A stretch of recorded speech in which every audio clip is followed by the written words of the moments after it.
Good morning. I have a point of order from Angela Constance. Thank you, Presiding Officer. I made a point of order yesterday to inform you and members that I had written to the editor of the official report to seek to update the parliamentary record, to clarify the context of remarks I made in Stage 3 of the Victims' Witness and Justice Reform Bill in September, when I used a media quote of Professor Alexis G. That was not able to be done, and the request was forwarded to Members' Corrections Procedure. A short time ago, I was told this request was not accepted. However, what I am able to do is to provide the information I would have provided to the official report to you as Presiding Officer. I will do this today and will copy this to business managers and place a copy of that correspondence in SPICE, Presiding Officer. Thank you, Ms Constance. We move to general questions. Question number 1, I call Colin Beattie. To ask the Scottish Government what support it offers to community organisations that are seeking to take forward regeneration projects. Well, First Minister. We have a strong history of supporting community-led regeneration in Scotland through a range of policies, initiatives and funding opportunities across the Scottish Government. These include, for example, our regeneration programmes, which we've been successfully delivering for over 10 years, such as the Regeneration Capital Grant Fund. Through this fund, we have supported the delivery of over 230 community projects with nearly £250 million of investment. That's complemented by our Strengthening Communities programme, which supports community organisations to build their capacity to develop and take forward shared local plans for the community. Colin Beattie. I thank the Deputy First Minister for that answer. I note that the UK Government recently announced Pride in Place funding, and I was disappointed that Mayfield in my constituency of Midlothian North and Musselburgh was not included, following the abandonment of a previous funding pledge from the Conservative UK Government in 2024. Can the Deputy First Minister advise whether any contact was made by the UK Government with the Scottish Government during the allocation of this funding?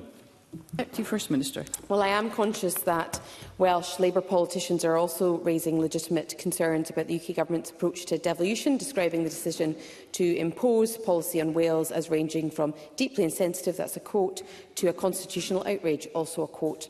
And I hope that Scottish Labour members will speak out as well as their Welsh counterparts. The Secretary of State for Scotland wrote to me, along with other stakeholders, seeking input on potential neighbourhoods for receipt of Pride in Place funding. That was after he'd already determined the selection methodology. They did not consult us on the development of Pride in Place, and the methodology does not align with our approach to delivering Regeneration Scotland.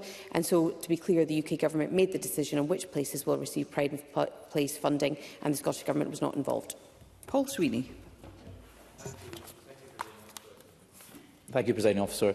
Will the Deputy First Minister at least welcome the fact that there is £40 million of capital investment going into two very deprived communities in Glasgow, in Springburn and Sighthill and in Castlemilk, and that the funding will be allocated and prioritised by a neighbourhood board that will be set up in conjunction with the local authority and the local parliamentarians and councillors, and that this could be an interesting experiment in how we direct significant levels of capital funding in deprived communities, and would the Scottish Government be interested in engaging with this in a way in which we can build further capital investment in what are clearly deprived communities? Deputy First Minister. I think in terms of Paul Sweeney's point around funding for deprived communities, can I be very clear that whether it was under the Conservatives or under Labour, the actual receipt of funding by communities, I know, is always welcomed by communities.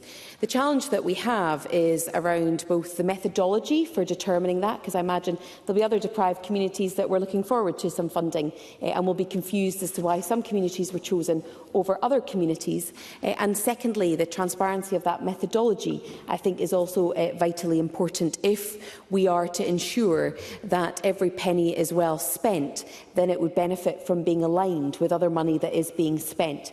But the Scottish Government will certainly always engage with communities like the communities that Paul Sweeney has just identified. Question number 2, Richard Leonard. Thank you, Presiding Officer. And can I remind members of my voluntary register of trade union interests to ask the Scottish Government what steps it is taking to address the issue of assaults against transport workers? Cabinet Secretary Fiona Hislop. Assaults against transport workers are never acceptable and will not be tolerated. This month, I helped launch the Respect Our Rail Workers campaign, which pledges that partner organisations will work together to ensure staff feel more protected and supported when faced with unacceptable behaviour. We've convened a working group to examine police enforcement powers on the railway and strengthen responses to unacceptable behaviour. We are also working with Police Scotland and the Crown Office to review existing fixed penalty notice legislation. I have also written to the British Transport Police Authority to express my concerns about their budget cuts to Scotland, which were not consulted on or agreed to. Richard Leonard. Can I thank the Cabinet Secretary for that reply? Violence on our rail network is on the rise, and transport workers are in particular danger. British Transport Police report a 43% increase in assaults against rail workers in Scotland between April and September this year compared to the same period last year. When I met workers from rail, ferries and the taxi trade just last week, they described to me assaults at work that no one should face. And all this is happening at a time when the British Transport Police is reducing jobs and station coverage. So will the Cabinet Secretary act to end unsafe lone working practices on ScotRail and make sure minimum safe staffing levels are met? And will she support the creation of a standalone offence for assaulting a public transport worker, similar to existing protections for other high-risk sectors like retail? Cabinet Secretary. There are a number of aspects to this. I have raised my concerns about British Transport Police. I wrote to them on the 15th of December, and indeed part of the work that I'm taking in terms of action, along with our rail authorities, is to look at an enhanced police service agreement. That should not have been needed, but we are prepared to take that action. In terms of further legislation, can I just gently say to the member, the working group is bringing people together, and that includes unions. I work with them on a regular basis, and they are pleased with the activity that's been taking place as part of that working group. They are looking at a number of issues: fixed penalty notices, banning orders, greater protections for rail workers and youth justice. And as I said, we are working with the Crown and Procurator Fiscal Service, but the measures that he is setting out would obviously involve my work with the Cabinet Secretary for Justice, but he has my full assurance that we are taking this extremely seriously indeed. Brief supplementary, Sharon Dowie. Thank you, Presiding Officer. Recent reports from across Scotland highlight a rise in antisocial behaviour, and not just on our transport network. The reason for this is simple. There is no deterrent in place. There are hardly any consequences for perpetrators, and they know it. So can I ask the Cabinet Secretary, how can she assure transport workers and the public that those responsible will face real consequences, because writing a letter and more talking shops won't cut it? Cabinet Secretary. I don't think the member listened to my first answer when I was talking about looking at legislation in terms of fixed penalty notices and what can be done in terms of the enforcement. In terms of the operation and the enforcement, that is an operational matter for Police Scotland, as I'm sure that she understands. But the visibility of more workers on our transport network, we're looking at the idea of safety officers, including particularly into our bus network, and also in terms of looking at the legislation that has just been laid in Parliament, looking at enforcement on the bus suspension measures. These are all actions taken by our government, as well as the funding that we're providing for Police Scotland to allow them to do what she's asking me to do, which is obviously for them to do their job, which is about enforcement of existing legislation. Question number 3, Davy Russell.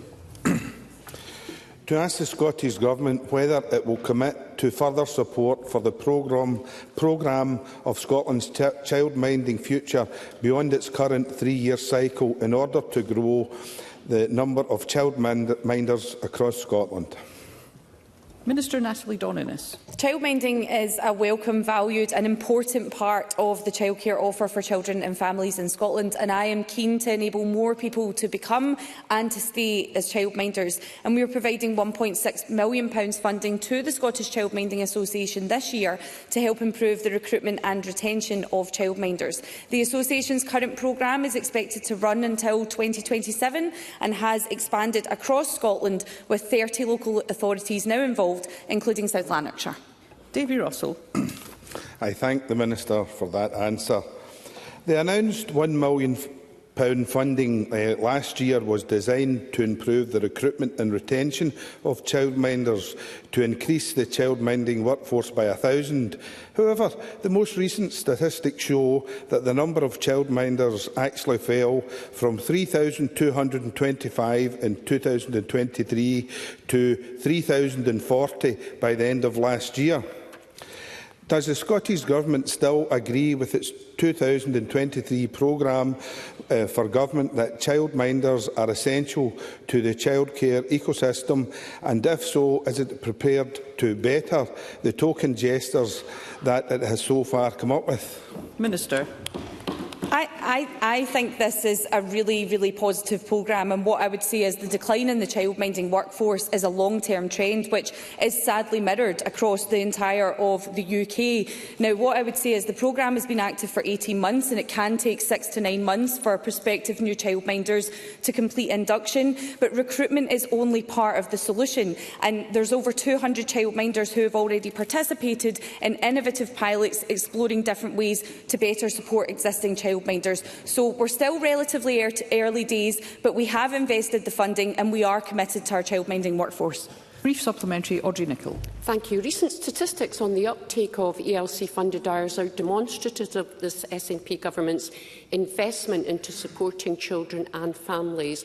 What assessment has the Minister made of these figures in relation to the evaluation of ELC expansion? Minister. Well, I really welcome the 2025 census that shows over 90,000 children were registered for funded ELC across Scotland in 2025, and I think it's really encouraging to see further evidence that so many families are choosing to take up our expanded ELC offer. Now, an interim evaluation published in 2024 found promising signs that the ELC expansion is delivering improvements in flexibility and affordability for families across Scotland. I think this speaks to the overall investment, but equally the priority that we have given to all forms of childcare, such as our investment in childminding. Next year, we're due to publish our overarching outcomes-based evaluation, which will provide further important insights. Thank you. Question number 4 is not lodged. Question number 5, Jeremy Balfour. Thank you, Presiding Officer. And can I wish you and other members a very happy Christmas? Can I ask the Scottish Government whether it will confirm that it will not allocate any further funding to the extension of the tram network in Edinburgh? Cabinet Secretary. Work has recently begun to develop a proposed mass transit system for the South East Scotland region, known as CES Transit, and that will be led by the Regional Transport Partnership. This project is an important recommendation from the second Strategic Transport Projects Review and aims to improve connectivity across the region, potentially comprising a mix of tram and bus-based transit modes, including bus rapid transit.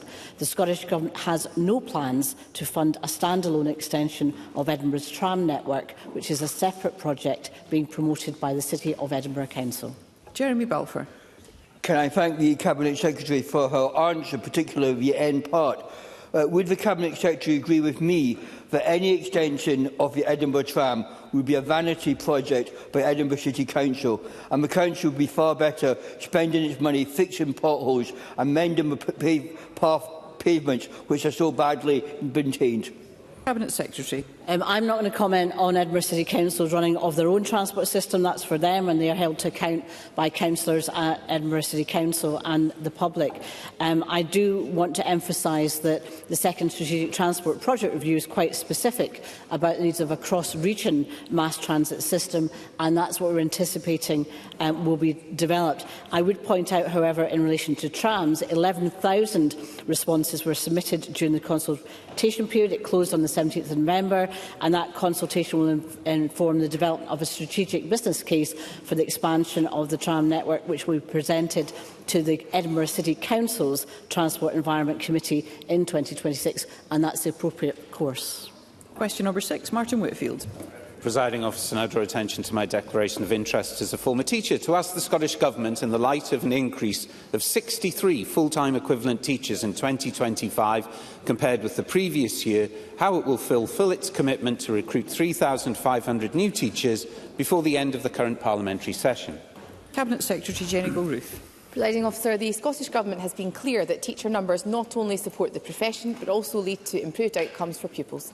Since 2014, teacher numbers have increased by more than 2,500 as a result of investment from the Scottish Government.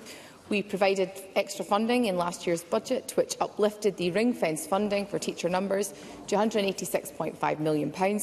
As a result of the increased funding to protect teacher numbers, this year's census data shows an overall increase in the number of teachers for the first time since 2022. And Scotland's pupil-teacher ratio also improved to 13.2, remaining by far the lowest in the United Kingdom. Martin Whitfield. I'm very grateful for that response. So the commitment will not be kept? Cabinet Secretary. Presiding Officer, there's an awful lot of good news in Scottish education in 2025. Teacher numbers have increased for the first time since 2022, thanks to direct investment. Let's hear the Cabinet Secretary.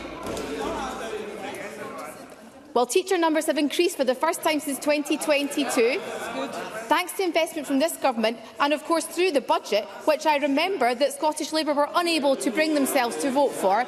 The attainment gap for primary pupils... Thank you, members. The attainment gap for primary pupils in literacy and numeracy has reduced to its lowest level on record. Class sizes have reduced in our primary schools.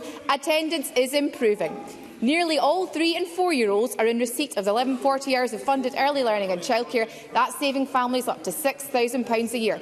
This government's investments are improving outcomes for Scotland's young people. What a pity that even at Christmas time, the Labour Party cannot bring itself to celebrate this progress. Thank you. Question number 7, Miles Briggs.